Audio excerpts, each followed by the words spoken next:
A pleasant good evening and thank you for joining us for the Thursday's edition of the Regional News. I'm RENATA Burnett. We begin with news from Trinidad and Tobago. A shooting in the crime-plagued Freeman Road Street Augustine community left 2 men dead and a pregnant teenager fighting for her life at a hospital. Police said Daniel Riley, 21 of Freeman Road, died after being shot in the chest by gunmen as he slept on a bed.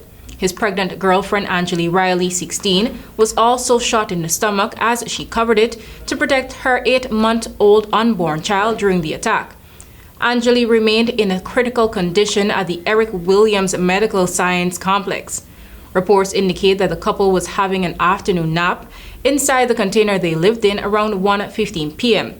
when a silver Nissan Tita pulled up and 2 gunmen got out and walked in through the open doorway and began shooting. The deceased mother, Helen Riley, said she is praying for Angeli and the baby to survive, as this was all she had left of Daniel, saying, and I quote, "He was working real hard to buy all the baby stuff. He didn't make it to see that," unquote. This would have been the couple's first child, whilst Angeli has a 2-year-old girl from a previous relationship. Now for some strange news coming out of St. Kitts and Nevis. Residents in the northern part of the island of St. Kitts reportedly experienced a hailstorm on Thursday morning. Videos and pictures have been making the rounds on social media of the reported rare weather event, with the areas being identified as Tabernacle, Sadler's Village, and Debbie Bay. The National Emergency Management Agency, NEMA, and the St. Kitts Meteorological Office said it is investigating reports of hail in the northern part of the island, particularly Sadler's and Tabernacle.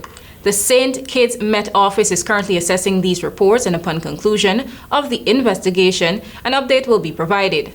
According to the NOAA, National Severe Storms Laboratory, hail is a form of precipitation consisting of solid ice that forms inside thunderstorms updrafts. Hail can damage aircraft, homes, and cars and can be deadly to livestock and people.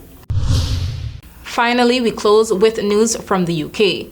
A civil rights group urged United Kingdom Prime Minister Rishi Sunak on Thursday to follow through on promises made to thousands of people of Caribbean descent who were wrongly targeted as illegal migrants in the so-called Windrush scandal that emerged 5 years ago.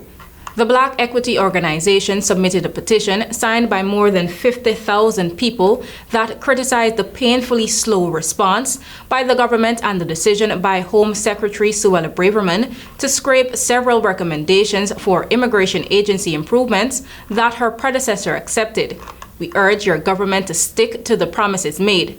There is still an opportunity to show that you and your ministers are serious about righting past wrongs. A letter to Sunak said, and I quote, "To do anything less sends a clear message that the suffering of the Windrush generation was in vain and the hostile environment still exists," unquote. The group is named for the Empire Windrush, the ship that brought the first 500 Caribbean migrants to British shores in 1948 to help rebuild after World War II.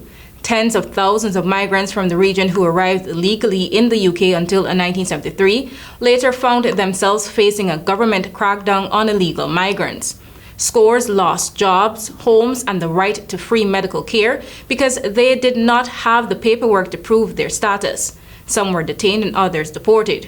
After British news media uncovered the scandal in 2018, the government apologized and offered compensation, but the group said payments are inadequate for the harm done and the process is bureaucratic and overly complicated.